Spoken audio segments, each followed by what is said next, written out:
Kalau korang memang pengguna Android, aku rasa Samsung Galaxy S20 Ultra ni antara phone yang you guys boleh consider untuk dapatkan pada tahun 2026. Benda pertama yang menjadi tarikan untuk S20 Ultra ni adalah dari segi kemampuan kamera zoom dia.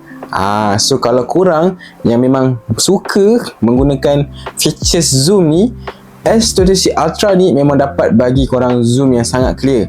Sesuai lah kalau korang yang suka pergi konsert, pergi tengok bola, pergi tengok something acara yang memerlukan kamera korang untuk zoom, untuk nampak kawasan tu dengan lebih jelas.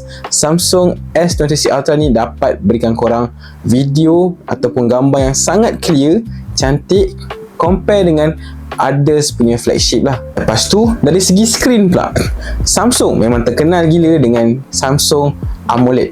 Apa tu AMOLED? Skrin AMOLED ni dia dapat berikan you guys warna yang sangat cantik, and then kalau warna hitam tu memang hitam betul.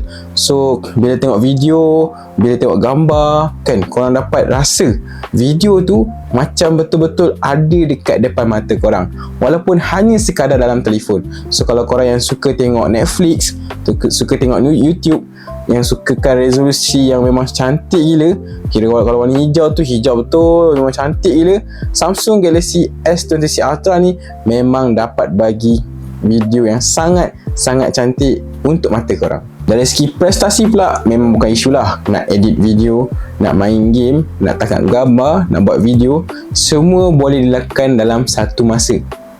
Dengan smooth lah orang kata. Tambahan lagi, Samsung sekarang ni memang sangat-sangat popular dengan fungsi AI dia. So kalau korang yang suka menggunakan features AI ni, contoh dari segi edit gambar ataupun buat note dan sebagainya, Samsung S20 Ultra ni ada segala-galanya fungsi AI yang korang perlukan.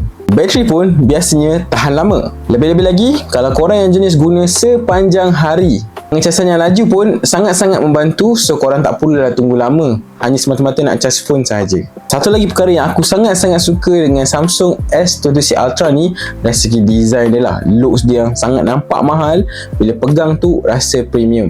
And then kalau korang yang memang suka kan semua feature-feature yang aku sebutkan tadi, dari segi penggunaan bateri, buat video, multitasking, and then korang yang sukakan prestasi phone Android yang memang betul-betul flagship, Samsung S20 Ultra ni ada segalanya. So memang berbaloi dengan apa yang you guys bayar.